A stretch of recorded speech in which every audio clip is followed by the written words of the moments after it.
So today I'm going to start a 100-day challenge in Palworld. We're going to see if I can hit the goals I have set out. We'll kind of go over the goals editor note right now. Thanks, past me.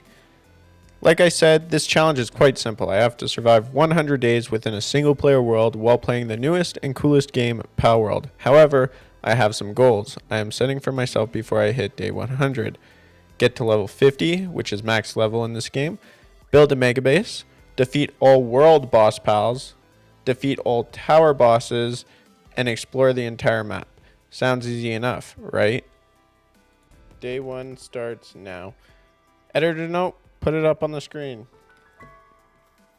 So, just like any other survival craft game, you need to start collecting your primitive basics, such as wood, stone, and in this game, pallium. Then you make your pal box, which acts as your base, respawn point, and storage for your pals. Also, it's your fast travel point. Day 1 was pretty much typical for a survival craft game with the addition of catching my first pals. Let's talk about our first pal that is going to be useful throughout this challenge. Kativa. Kativa is useful because he has level 1 mining, level 1 handiwork, amongst a couple other useful things that he can do around the base. However, Kativas are a little bit more than that. They add 50 weight capacity to you for every Kativa in your party. This is useful later when I'm trying to get ore and bring it back to the base when I don't have a pal box right next to me. The second pal I wanted early game was the Tanz. He is a grass elemental pal who is good at a lot of things early game. He is perfect for your base until you can get yourself some of the mid-tier pals around the world. I won't be using him in my party, but they will be worked around the base. Then starts day 2. I mostly just tried leveling up as much as possible and adding to my base, as well as catching some more pals, leveling up my pal box, which brings me to our third most useful pal I will be using for the foreseeable future, Vixie. This cute little bundle of floof is going to be sourcing our catching addiction we will be having throughout this challenge, as it has an ability called Dig Here that allows Vixie to dig up things in a rancher such as arrows, small pouches of gold, and you guessed it, pal spheres. I will have a few of these stomping around my base at any given time.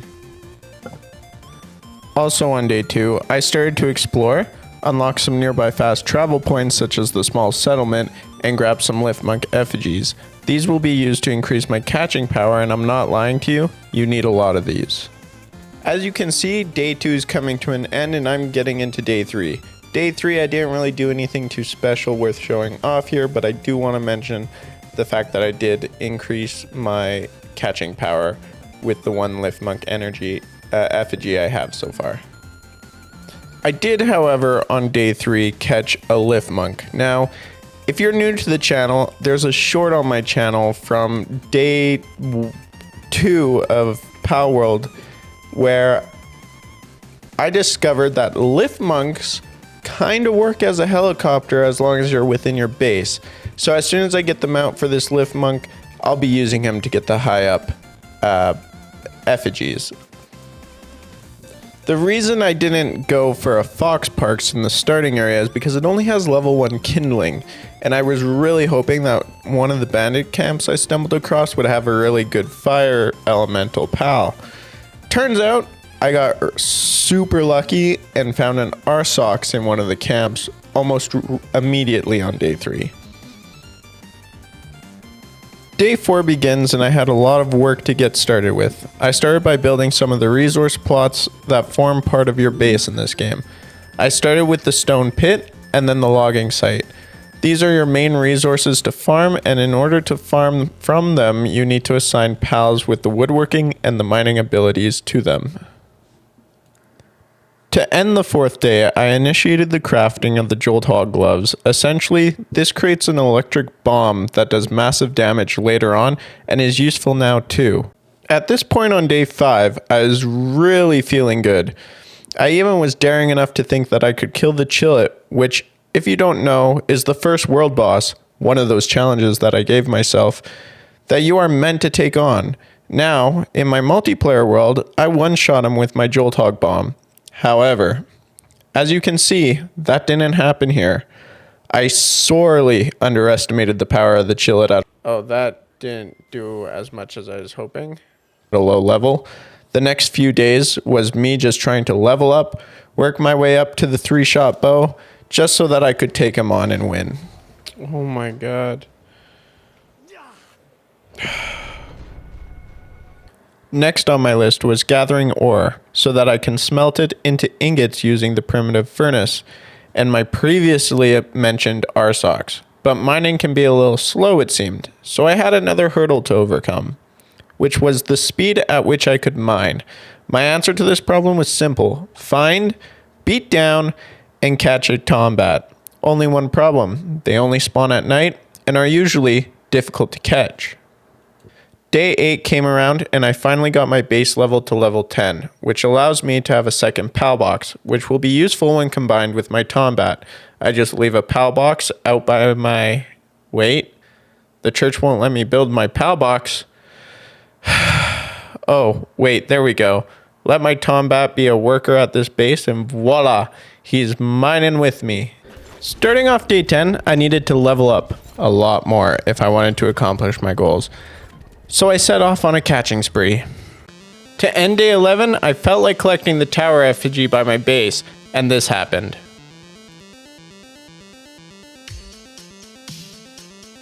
Whoa.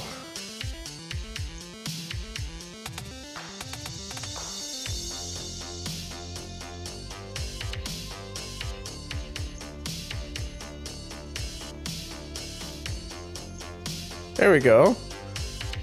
I'm kind of out.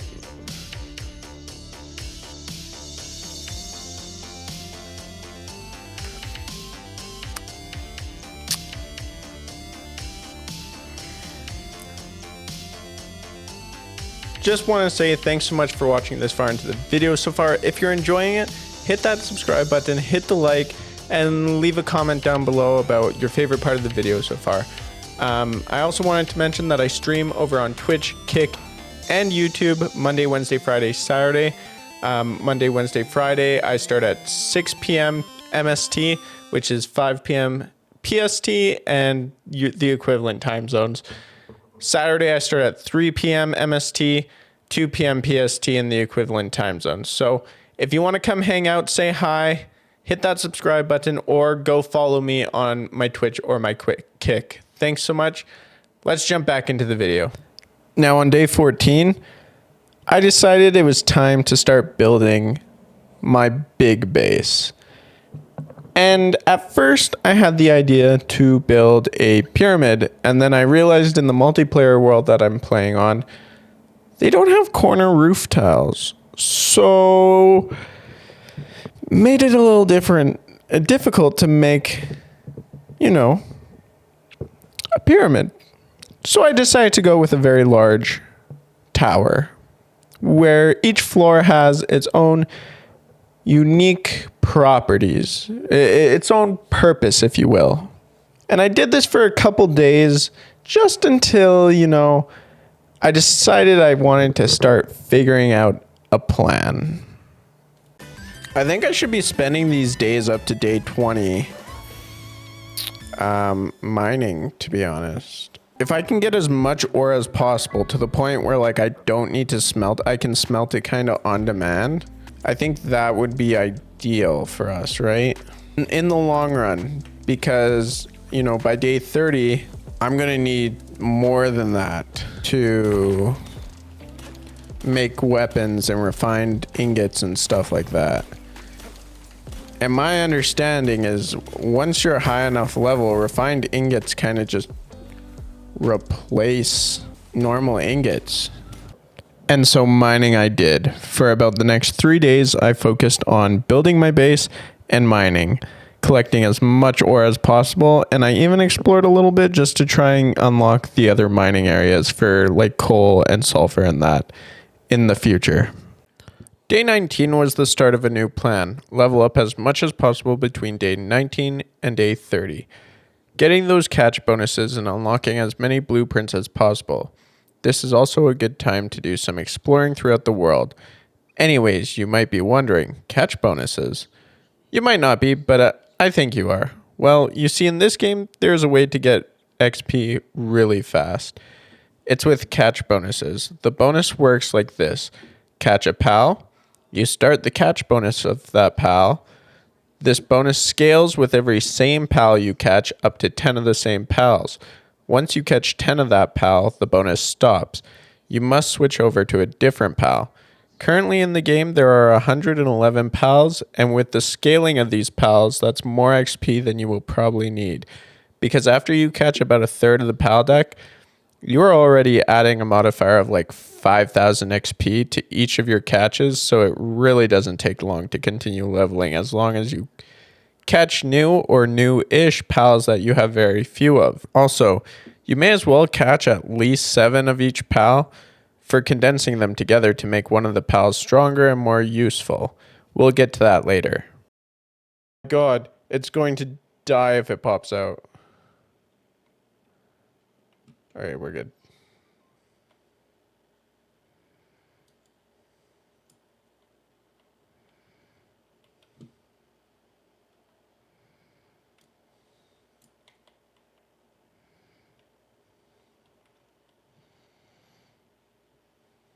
I didn't even see which ping. My damn catch modifier off of you so that I can level up. The next 10 days involves catch mania. Don't hit it.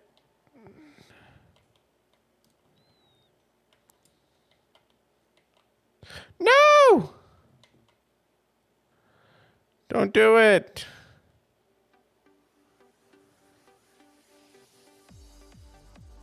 There we go.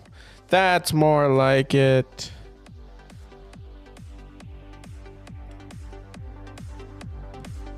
Oh, I was supposed to be catching these. God dang it. Oh, grab that boy. That's the whole reason I decided to go this route and not buy them.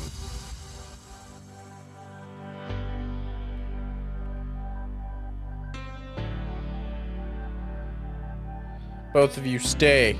69, very nice.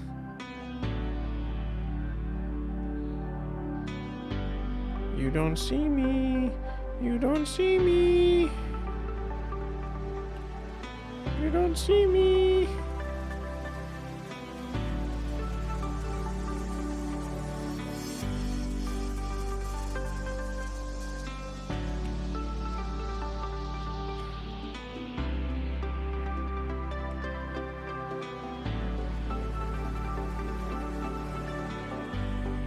Yes, let's go.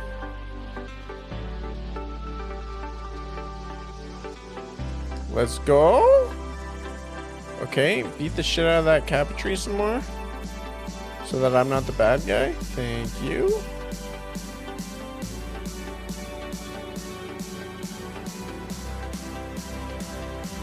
You don't see me. No! I definitely need more fuddlers, so let's try to catch you guys.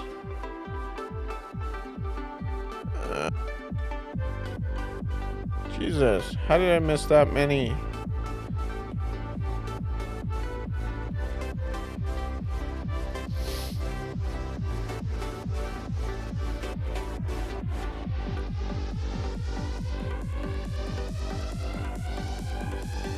Just stay in now. You've wasted too many of them. Wait, what the heck?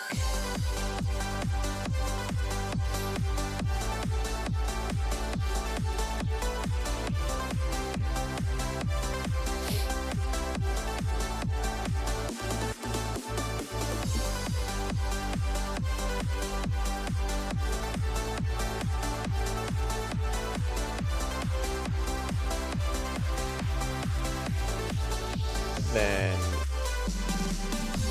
whatchamacallit? Okay,